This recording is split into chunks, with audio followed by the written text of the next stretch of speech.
Los mayores descubrimientos arqueológicos generalmente terminan en museos, pero ahí no es donde comienza la historia de su descubrimiento, sino que generalmente comienza con un equipo trabajando en un campo fangoso o alguien caminando en una playa con un detector de metales. No hay forma de saber cuándo será el próximo gran descubrimiento. Se realizará un descubrimiento arqueológico, pero sabemos que tenemos muchos de ellos en este video. Comencemos con algo caprichoso pero también un poco macabro. Las cucharas de la muerte de Yorkshire. Estos peculiares instrumentos de comedor datan del siglo XVII. A pesar de su apariencia macabra, los expertos piensan que eran en su mayoría. Se entregan como regalos de bautizo a una familia en Yorkshire, Inglaterra.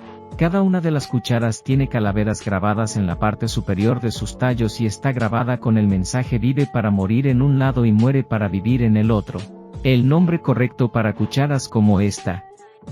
Estas cucharas de cabeza de muerte se pusieron de moda brevemente a mediados del siglo XVII en esta parte de Inglaterra y están asociadas con una familia conocida como Stricklands de Boynton Hall. Eran ricos terratenientes de la época y se les atribuye la introducción del pavó en Inglaterra durante el siglo XVI. Recientemente, el historiador David Constable comparó el año de la creación de cada cuchara con los registros de nacimiento de la familia Strickland y encontró que se alinean perfectamente. Se podría decir que los nuevos Stricklands nacieron literalmente con una cuchara de plata en la boca o al menos una para comer en su bautizo. Los arqueólogos en Italia han encontrado muchos sarcófagos romanos antiguos a lo largo de los años, pero descubrimientos como este son los siguientes son mucho más raros. Es un estilo funerario que data de la era imperial romana acompañado de un retrato en relieve de la persona que está siendo enterrada. El raro artefacto se encontró en Bucanico Abruzzo en febrero de 2023 durante obras en la carretera. Curiosamente no hay señales de una tumba cercana. Es posible que el estilo fue movido de su ubicación original en el pasado distante por razones desconocidas. Con suerte hay una inscripción en el estilete que cuando se traduce dice Matia Rufa mujer liberada de Caes. Matia mujer liberada de Caes coloca esto para su madre. La historia registra la existencia de una familia Matiz que vivía en esta parte de Italia durante la era imperial temprana. Uno de ellos, Marcus Matias, era un legado de Julio César en el 58 a.C. Según la inscripción, esta mujer habría sido una vez una esclava propiedad de la familia, pero luego se convirtió en libre. De hecho, la inscripción sugiere que tanto ella como su hija eran ex-esclavas. Rufa podría haber sido una referencia a ella tener el cabello rojo. Técnicamente hablando, el sitio de los autos cortados en Aratus, Armenia, es solo un cementerio antiguo, pero es un cementerio antiguo muy hermoso. Es notable por su plétora de cruces de piedra armenias distintivas. Incluso la palabra Kutechkar significa piedras cruzadas. Cuando se traduce del armenio antiguo, la talla de piedras cruzadas se considera una forma antigua de arte en Armenia que involucra patrones intrincados que no funcionan y que pueden llevar horas o incluso días para crear dependiendo del tamaño de la lápida. Los autos Tilead Koch varían en edad, pero algunos de ellos tienen más de 1000 años. Sin embargo, la mayoría fueron tallados entre los siglos XVI y XVII cuando 3 maestros talladores vivían en las áreas. Se les llamó Melisete Araceli y Kiram Kasmog y se considera que colectivamente elevaron el estándar de la forma de arte al introducir imágenes más elaboradas que incluyen escenas de bodas de ángeles y santos en los patrones. Algunas de las piedras de la cruz de este periodo incluso incluyen representaciones del día normal. La vida actual de las personas para las que fueron hechos. Una vez hubo un automóvil mucho más grande cementerio en Armenia, pero lamentablemente fue destruido durante la era soviética del país. Piense en un barco en los siglos anteriores a la invención del canon, pero los ejércitos antiguos encontraron formas y el medio para hacerlo. Para los romanos fue una idea robada a sus enemigos en Cartago. En septiembre de 2021, los arqueólogos marinos localizaron una colección de grandes arietes de bronce en el fondo del mar cerca de la isla de Sicilia. Creen que las armas ofensivas son reliquias de la batalla de las Ágatas en el año 241 AC. Esta batalla legendaria resultó ser decisiva en la Primera Guerra Púnica y es ampliamente considerada como la batalla naval más grande de la antigüedad. Los arietes se encontraron entre un grupo de otros elementos apropiados de la época en el fondo del mar, incluidos cascos de bronce que aún contienen sus almohadillas para las mejillas, monedas romanas y helenísticas y balas de honda de plomo. Se han encontrado 25 arietes en la región, desde principios de 2021, lo que nos da una idea de la escala del conflicto. También nos da una idea de la valentía de estos marineros que navegan su barco directamente hacia un barco enemigo para golpearlo con un ariete. Debe haber sido tan aterrador como peligroso, pero era la única manera de hacer el trabajo. El soldado de la Compañía Británica de Asia Oriental e India, James Lewis, llevó una doble vida en el siglo XIX. Turi también era conocido como Charles Mason y entre sus muchachos como Mason era un destacado arqueólogo. Posiblemente el mayor de todos sus descubrimientos fue el ataúd de Moran que encontró durante su estancia en Afganistán en la década de 1830. A menudo se describe como un relicario, pero no hay evidencia de que alguna vez contuviera restos humanos. Sin embargo, contenía algunas monedas muy controvertidas. Tanto el ataúd como las monedas datan del siglo I a.C. y las últimas están estampadas con el nombre del rey indocitano Aziz II.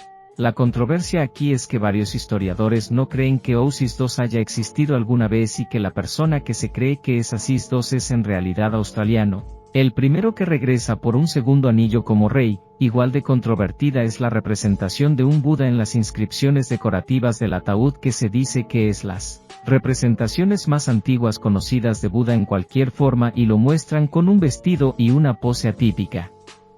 Los arqueólogos confían en que tienen la edad del artefacto. Claro, pero la combinación de monedas de un rey inexistente y un Buda desconocido hace que muchos historiadores vean el ataúd de Baimaran con sospecha. El castillo de Bernard se hizo famoso en Inglaterra durante 2020 debido a una declaración absurda de un funcionario del gobierno sobre por qué lo atraparon rompiendo el bloqueo.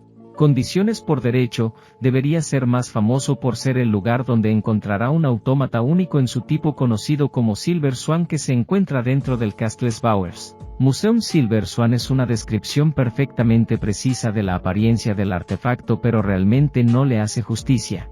El fundador del museo, Guillaume Bous, compró el autómata a un joyero en París en 1872. Es de tamaño natural impulsado por Clockwork.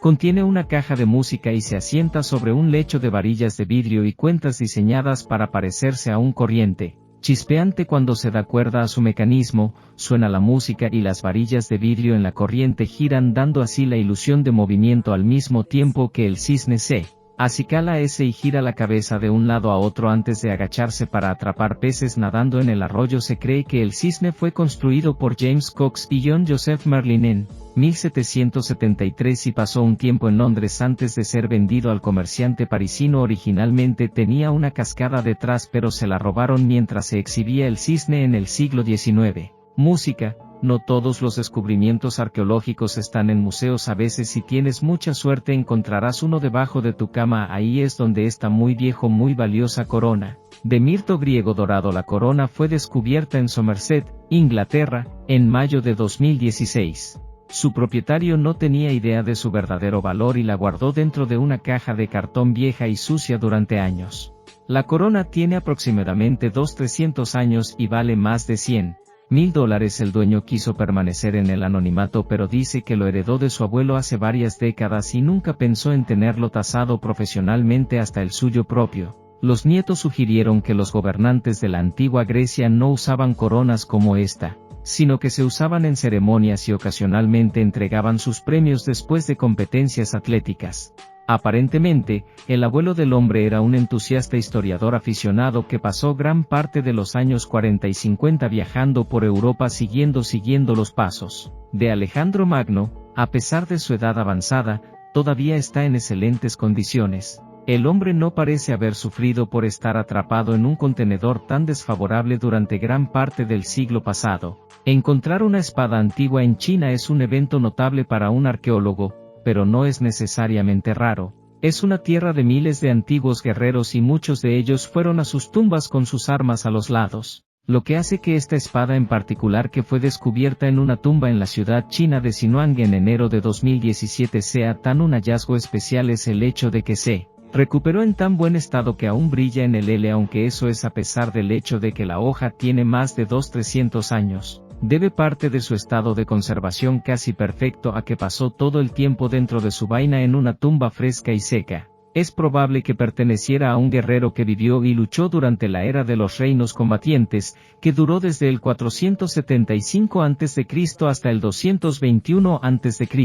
La vaina no está en tan buenas condiciones, pero el trabajo de la vaina es proteger la espada y ha cumplido admirablemente ese resumen después de un poco de trabajo delicado de limpieza y conservación.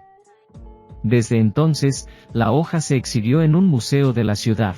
Los tatuajes están más de moda en la mayor parte del mundo ahora que en décadas, pero no estamos seguros de que ese sería el caso si la gente todavía tuviera que tatuarse. A través del método que se usó en América del Norte hace 2000 años. Este dispositivo puntiagudo que está almacenado en la Universidad Estatal de Washington probablemente fue algo doloroso de haber aplicado a la piel. Está hecho of espinas de cactus deperatadas a un mango de madera y envueltas en hojas de yuca y se usaba para tatuar a la gente de pueblo que una vez vivió y lo que ahora es el sureste de Utah. Lo curioso es que no se ha encontrado evidencia de tatuajes en la piel o los huesos de ningún cuerpo pueblo antiguo localizado hasta ahora y tampoco hay ninguna mención de tatuaje en los pocos registros escritos o dibujados que tenemos de su cultura. Sabemos que la gente antigua de América del Norte tenía tatuajes debido a otras herramientas basadas en cactus que se encuentran en lugares como Nuevo México y Arizona. En esos casos, aunque las herramientas se fabricaron más de 1000 años después de esta, nos preguntamos si la gente se hacía tatuajes de estrellas, rosas, calaveras y símbolos chinos. Incluso en ese entonces, el nombre de nuestro próximo artefacto es engañoso, se llama el Códice de Dresden, pero no es de origen alemán. De hecho, es una reliquia del México precolombino y probablemente fue creado en Chichén Itzá o sus alrededores durante el siglo XI. Es algo bonito para mire, pero un estudio más detallado podría ser motivo de preocupación. Civilización en el planeta Tierra. Aquellos de naturaleza menos dramática tienden a creer que es simplemente una carta astral utilizada para predecir eclipses solares y lunares. El Codex pronostica de cerca los movimientos de los cuerpos astrales que habrían sido visibles a simple vista en el momento de su creación, incluida la Luna, el Sol y Venus. Por supuesto, las personas que piensan que es solo una carta astral se verán muy tontas si el fin del mundo ocurre en la fecha en que los partidarios de Doomsday Theory pronostican, que será alrededor de 80 años a partir de ahora. Es el final del mundo, algo en lo que realmente querrías tener razón, aunque en noviembre de 2020 se descubrió un anillo de 2000 años en los cimientos del Muro de los Lamentos en Jerusalén y es creando un gran revuelo entre los historiadores y arqueólogos. El pequeño anillo está grabado con la imagen de una deidad, pero muchos historiadores sienten que la deidad representada es decididamente no judía. De hecho, sospechan que es una representación del dios griego Apolo.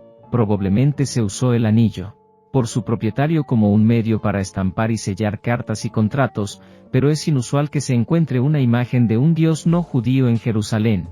El diseño de la pieza de joyería elaborada con piedra de jaspe es definitivamente consistente con un anillo de sello judío típico.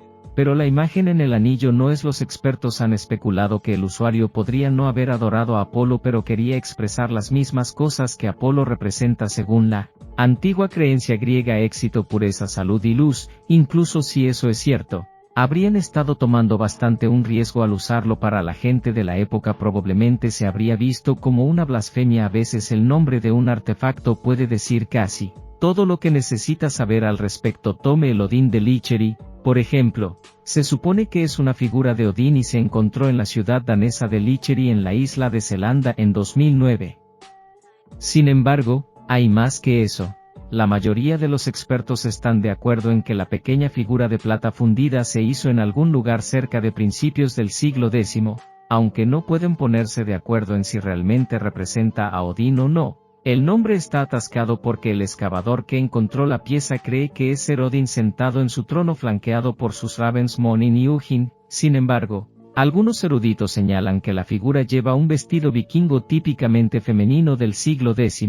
Los vikingos no habrían representado a Odín con ropa de mujer, lo que significa que podría ser la esposa de Odín Frigg o tal vez la diosa Freyja. Una figurilla diferente encontrada en Oscar, Suecia hace muchos años lleva más de una ambulancia que pasa a esta, pero se acepta comúnmente como representin Freyja. Más recientemente, incluso se ha especulado que, en lugar de un dios vikingo del siglo X, En realidad es una representación de un obispo cristiano. Suscríbase al canal y active las notificaciones y será el primero en saber cuando sale un nuevo video. Gracias por mirar y te veo pronto.